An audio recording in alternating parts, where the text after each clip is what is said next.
Então fala você que se conecta mais uma vez comigo aqui no canal Vasco Connection. Eu sou Eduardo Ferrari para mais um vídeo aqui no canal.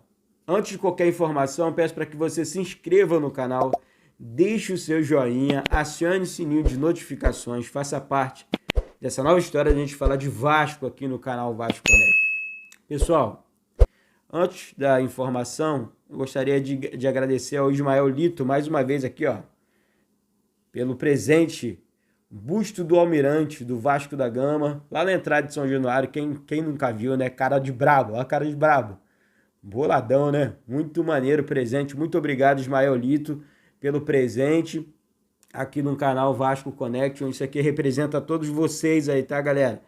Vai estar na prateleira do Vasco, no estúdio aqui do canal Vasco Connection, no novo estúdio, sendo preparado para vocês aí. Muito obrigado, Ismael Lito, pelo presente. Aqui vocês encontram a loja do Gigante da Colina e outras lojas que o Ismael vai estar passando para a gente aqui. Eu tenho certeza que você possa adquirir o seu também. Muito maneiro mesmo, muito maneiro mesmo. Fiquei apaixonado, fiquei alucinado pelo presente. Não esperava, juro que não esperava. Maurício Ribeiro também, um grande parceiro, demais, comentarista da Rádio Onda Mix FM. Um abraço, meu brother. Estaremos juntos em Campinas para esse jogo diante do Guarani, que não vai ser fácil. Mas eu vim aqui para falar sobre a anulação do jogo diante do Guarani. Ontem muita gente falando, Eduardo, esquece isso, não vai dar certo. Comparando o jogo do Brasil de Pelotas com o do Internacional. E com isso eu trouxe um especialista aqui para falar sobre o caso. Claro, o doutor José Luiz Siqueira, que está diariamente lutando em favor do nosso Vasco. Falando sobre o juiz Otávio Noronha sentado em cima do processo há 60 dias. E com isso, o Dr. José Luiz Siqueira colocou as suas palavras aqui no canal Vasco Connection a respeito da anulação do jogo entre Vasco e Brasil de Pelotas. Peço para que vocês ouçam com atenção, vou deixar minha gratidão aqui, porque o assunto vai terminar com as explicações do Dr. José Luiz Siqueira inteira, na íntegra. Então prestem atenção, por gentileza, para que não fique dúvida, tá, entre vocês aí do outro lado. Eduardo, eu tenho dúvida nisso, naquilo, porque só você traz o assunto. Se eu trago o assunto aqui é porque o Vasco entrou com uma ação pedindo a anulação do jogo. O Vasco pediu novamente, para que a sentença fosse dada e tal, essas paradas de justiça que eu não entendo a demora aqui no Brasil. Porém, eu convidei ao Dr. José Luiz Siqueira para falar, para expressar a sua vontade. Isso vai ser colocado na programação aqui também da Rádio Onda Mix FM e também durante as partidas aí, porque a explicação dele foi muito clara e eu acho que só não entende quem não quer, tá certo? Existe diferença entre os dois jogos aí, prestem atenção. Rapaziada, tamo juntos. Eduardo Ferrari, acompanha o Dr. José Luiz Siqueira aí. Muito obrigado mais uma vez aí, Ismael Lito, pelo presente. Show de bola, apaixonado aqui, maneiro. Saudações vascaínas, Eduardo Ferrari, Maurício Ribeiro e a audiência de vocês, Eduardo Ferrari, da Onda Mix, né, FM, e do seu canal Vasco Connection. Veja o Eduardo e Maurício Ribeiro, eu estou passando aqui para tentar, de uma forma assim, a máxima possível, didática, né? Tentar explicar por quê, para a grande torcida vascaína, por que eu entendo que a partida Vasco e Brasil de Pelotas deve ser anulada.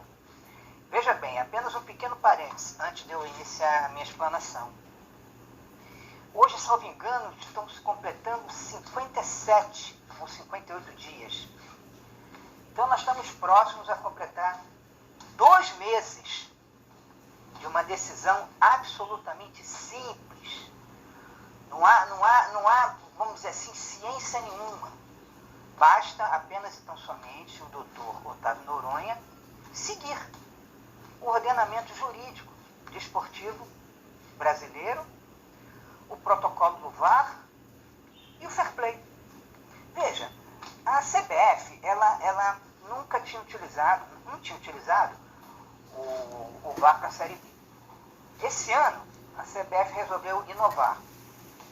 A CBF resolveu implantar o VAR na Série B a partir do retorno, exatamente do retorno do Campeonato Brasileiro da Série B. Até aí tudo bem. Agora, desde que, com as mesmas características e mesmo recursos técnicos do VAR que ela implanta para a Série A, ou seja, com 9 câmeras. Mas a CBF, não sabemos por que cargas d'água, resolveu adotar um VAR de quinta categoria. Resolveu adotar um VAR apenas com 5 câmeras. A CBF, ela tem ciência formal, Eduardo e Maurício Ribeiro, e ouvintes, espectadores do seu canal, Eduardo, e mais os ouvintes da Onda Mix, né, FM. A CBF, ela tem ciência formal, inclusive, de que o VAR, para funcionar com o mínimo de eficiência, tem que ser com 8 câmeras. 8 câmeras. No VAR da Série A, a CBF resolveu colocar 9 câmeras. E essas 8 câmeras, elas não surgem do nada. As câmeras não podem ser distribuídas aleatoriamente, a bel prazer da CBF. Existe um documento em que indica exatamente qual a posição que essas 8 câmeras, que é o mínimo que deve ser adotado, que devem ser colocadas no VAR, para ele ter um mínimo de eficácia, as posições das câmeras.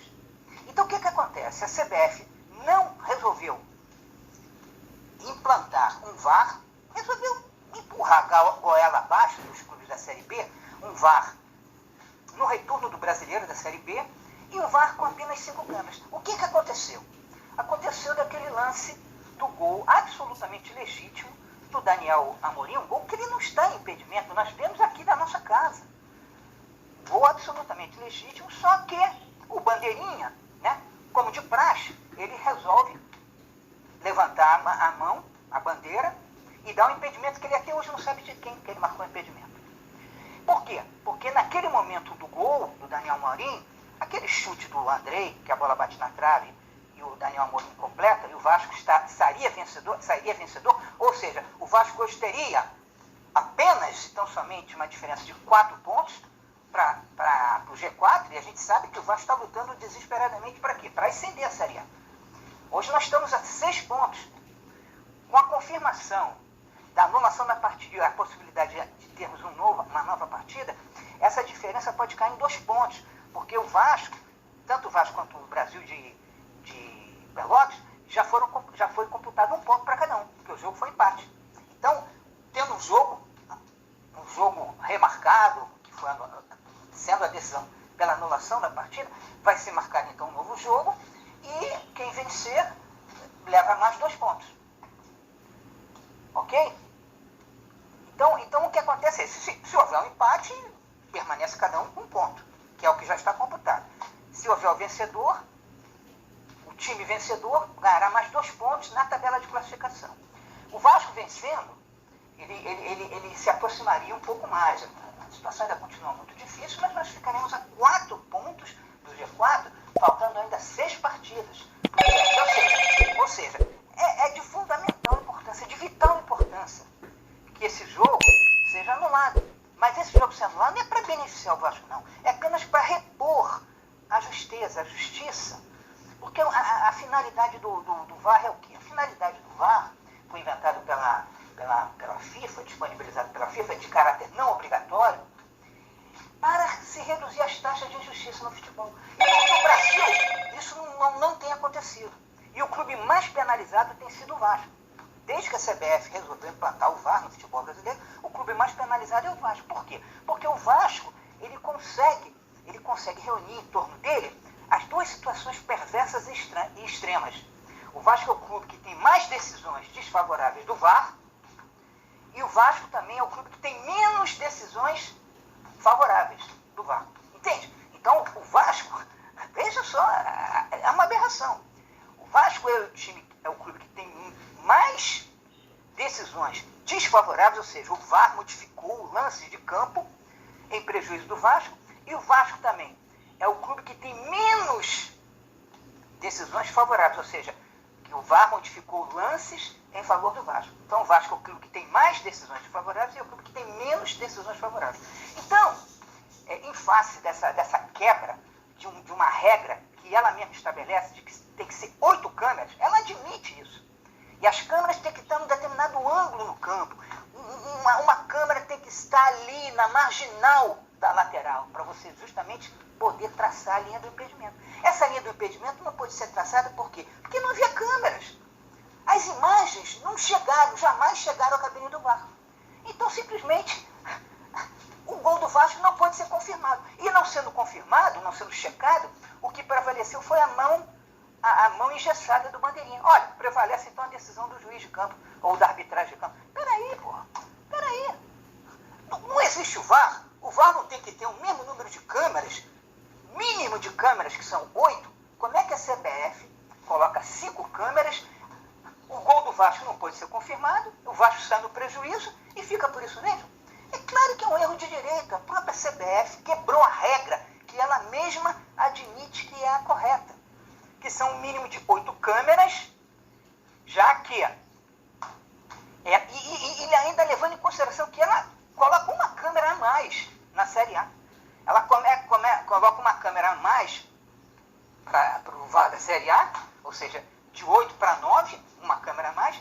E no caso da Série B, a CBF coloca uma diferença de menos 4 câmeras em relação à Série A e menos 3 câmeras em relação ao mínimo que ela mesma afirma que deve existir, que são 8 câmeras. Então, o motivo é esse. O Vasco está tomando na cabeça, o Vasco entrou com recurso pedindo a anulação da partida por claro erro de direito e com dolo eventual da dona CBF. Porque a CBF correu o risco, assumiu o risco de que lambanças poderiam acontecer. E acabou acontecendo em prejuízo de quem? Do nosso clube. Porque o Vasco simplesmente empatou uma partida que ele ganhou.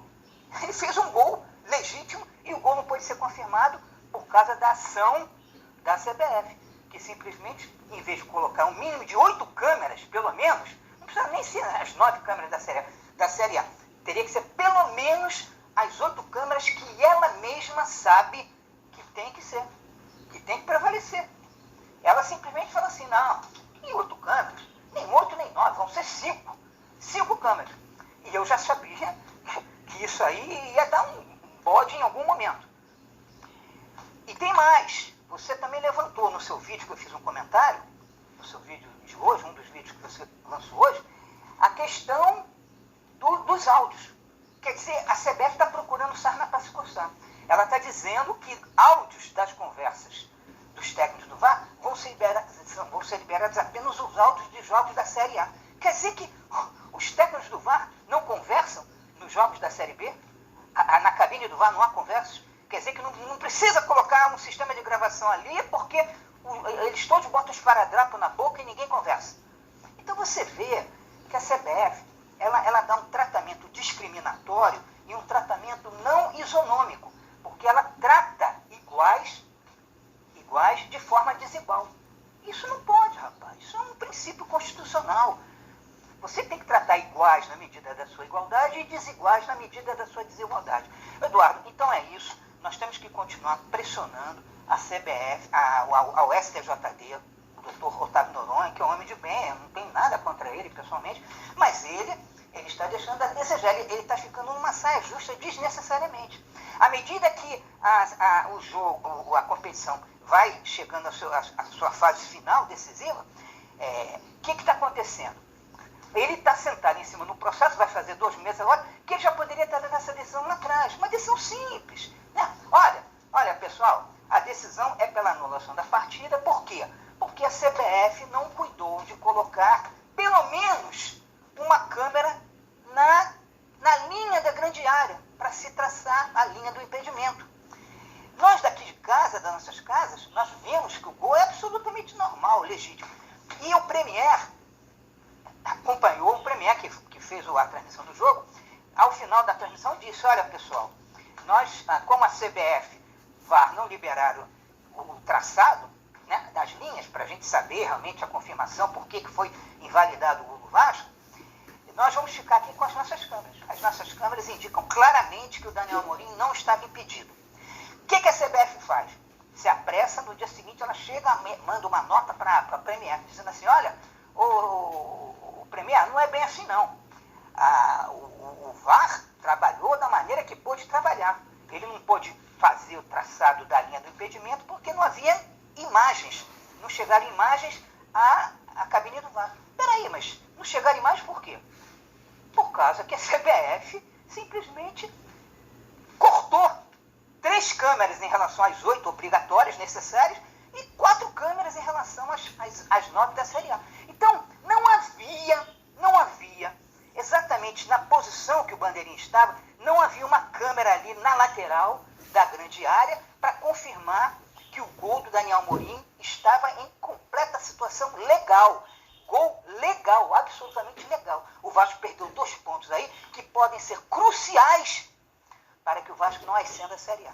Então é necessário que nós vascaínos, que você, Eduardo Ferrari, que é um grande vascaíno, Maurício Ribeiro também, se puder, que engrossa essa campanha. O doutor Otávio Noronha tem a obrigação de fazer o seu julgamento.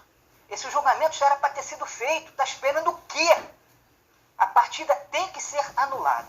Então são esses os esclarecimentos que eu poderia dar a você. Me coloco à disposição de vocês e desejo uma ótima transmissão, que o Vasco consiga vencer essa partida contra o Guarani, que é de fundamental importância, que essa partida Vasco e Brasil de Pelotas seja anulada e que, em sendo marcada uma nova partida, o Vasco vença e coloque mais 2 pontos no seu ranking, né? Para que a diferença do Vasco para o G4 caia para 4 pontos. E que o Vasco ganhe a partida contra o Guarani, que essa diferença, no caso, cairia para 1 ponto, caso o Vasco vença a partida remarcada, e que os clubes que estão à frente do Vasco tropecem, né? Porque, afinal de contas, faltam 6 rodadas. E os dados estão na mesa, ou seja, a situação não está perdida. Agora, o Vasco precisa o quê? Precisa planejar muito bem o seu futebol, porque o clube, evidentemente, não pode ficar na Nenê dependência. Porque eu tenho certeza que se o Nenê tivesse jogado a partida contra o CSA, o Vasco teria vencido. E o Nenê só não jogou por quê? Porque o juiz aplicou um 3º cartão justamente no Nenê na partida contra o Náutico. O Nenê simplesmente reclamou do excesso de faltas. Os jogadores do Náutico se percebe nitidamente que eles estavam revezando as faltas contra o Nenê. O Nenê reclamou, tomou o cartão amarelo, ficou fora do jogo, jogamos aquele futebol de péssima qualidade, porque o Vasco sem o Nenê, o time volta ao padrão da época do Lisca e do Marcelo Cabo. Então, Eduardo, um grande abraço, o áudio ficou um pouco longo, mas é importante a gente dar as explicações para que fique tudo bem claro. Um grande abraço para você.